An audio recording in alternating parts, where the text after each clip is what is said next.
समर्थन करता हूं। Next speaker Shri Sujit Kumar ji. Thank you, sir. Sir, Honorable Finance Minister, in her interim budget, she focused largely on continuity, on maintaining the macroeconomic stability, and on maintaining the growth momentum of our country.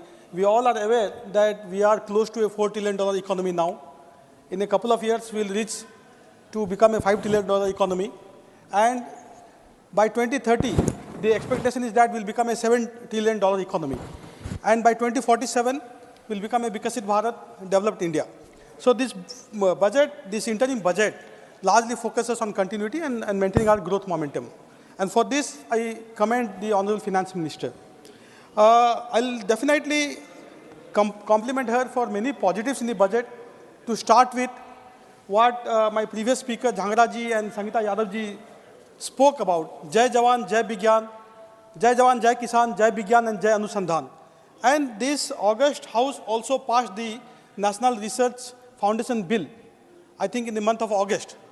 Sir, I have been speaking time and again in this House on the need to spend more on research. As a nation, we spend only 0.7% of our GDP on research. Comparable numbers, Israel 4.8, US 3.5, South Korea some 3.2 odd, China 2.5. How are we ever going to become a Vishwaguru or a Vikasit Bharat unless we spend more on research? So I'll start with complimenting and really thanking the Finance Minister for focusing on research in her interim budget by announcing a 1 lakh crore fund for research, particularly on emerging technologies. Secondly, sir, I will also thank her for her focus on green growth. Sir, we have articulated our goal of becoming net zero by 2070. Prime Minister has many times spoken of his desire to have 50% of our energy needs through green sources by 2030, which is roughly equivalent to 500 gigawatt of energy. But, sir, this pronouncement can only become reality if we walk the talk, and which I think the Finance Minister has done in the budget. Sir, by announcing rooftop solarization for 1 crore households, 1 crore households, I repeat, will have rooftop, and not only will this make the electricity bills zero probably, but also the households might earn some money by selling the excess electricity generated to the grid. So this is a very commendable announcement. Mandatory blending of CBG, compressed biogas, with CNG, similar to the blending of ethanol with petrol.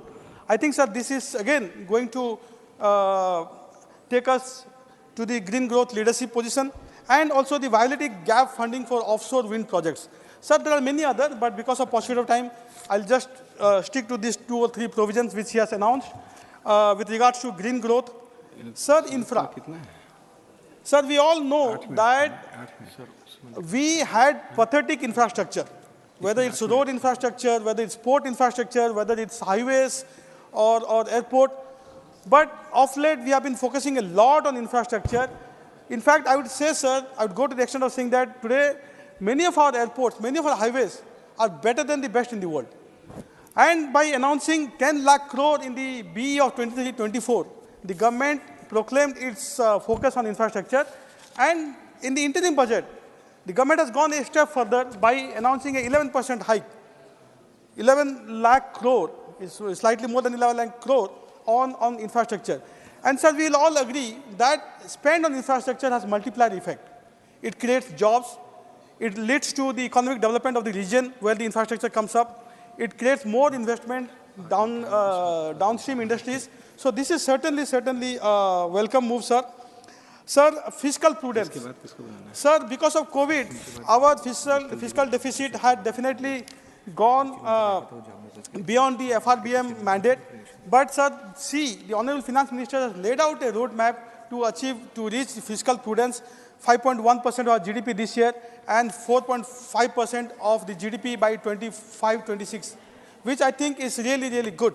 I'm glad that there was no populist announcement, but that roadmap to fiscal prudence was certainly there in the budget. Sir, I am a great votary of startups. I have the highest regards for entrepreneurs and startups because they are the ones who create jobs for the country. They are the ones who create wealth for the nation.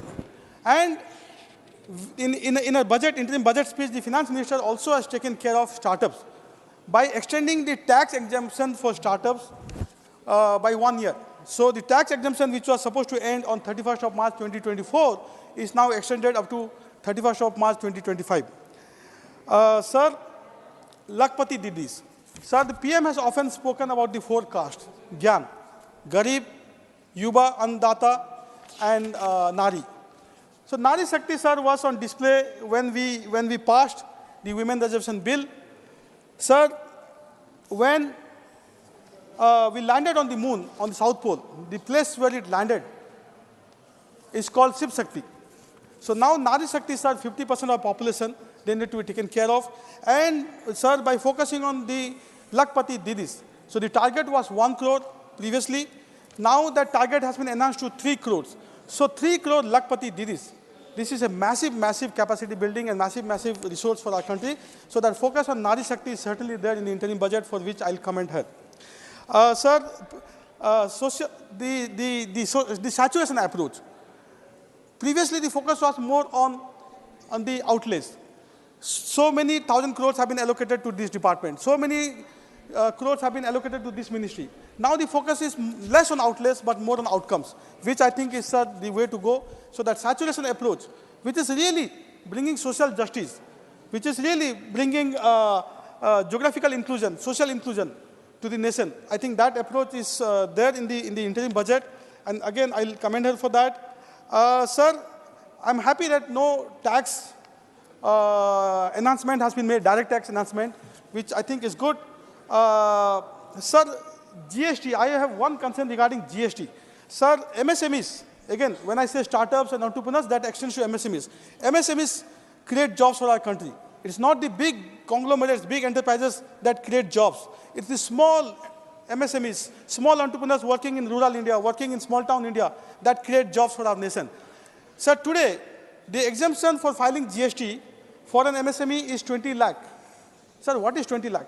Just imagine if you do 2 or 3 business sell, you might hit that target. Sir, I would request the Honorable Finance Minister to enhance that exemption limit of GST filing to at least 2 lakh crore. That will help thousands and lakhs of our MSMEs, sir. Sir, I demand, this is my demand. So, sir, MSMEs, I think, need more protection. MSMEs, I need more support. This is not an unreasonable demand, sir. I certainly think that the government should consider this demand, given that, we are talking of supporting MSMEs, and they are the ones who create job and wealth for the country. Sir, the defense. Sir, there has been a marginal decrease in the defense budget, in the interim budget, compared to the B of last year. Sir, Parliamentary Standing Committee has time and again recommended that we should spend 3% of our GDP on defense. Sir, we are still spending about 2% of our GDP. Particularly when we have two hostile nations, and particularly when China is so hostile and belligerent, we need to focus more on defense. Sir, give me 2 more minutes, sir. I'll just conclude. Sir, education, sir. Sir, even in the budget announcement, budget speech of 23-24, when the Honorable Finance Minister articulated 7 Saptarishis, she called 7 Saptarishis. Education, to my shock and my sadness, was not one of the Saptarishis. Sir, education is the foundation of a nation. If we don't focus on education, how can we claim to become a Vishwaguru? Sir, way back in the 1960s, Kothari Commission had recommended that we spend 6% of our GDP on education. Sir, we are nowhere close to that. I'll wrap up, sir. Sir, another, sir, very sad thing which I would like to note is that there has been a 7.5% reduction from the revised estimate of 23-24 in this interim budget. 7.5% reduction in the budget outlay for education. Sir, this is not the way to go. If you want Kindly conclude. Sir, I'll conclude. Sir, certainly this is not the way to go. Sir, education, I don't care whether the money is drawn from some other sources, but education needs the focus it deserves. And I really urge the Finance Minister, Honorable Finance Minister, that reduction in the outlay for education will be corrected. Sir, lastly, sir, Sir, this focus on tourism, sir. There was a focus on tourism, infrastructure, amenities.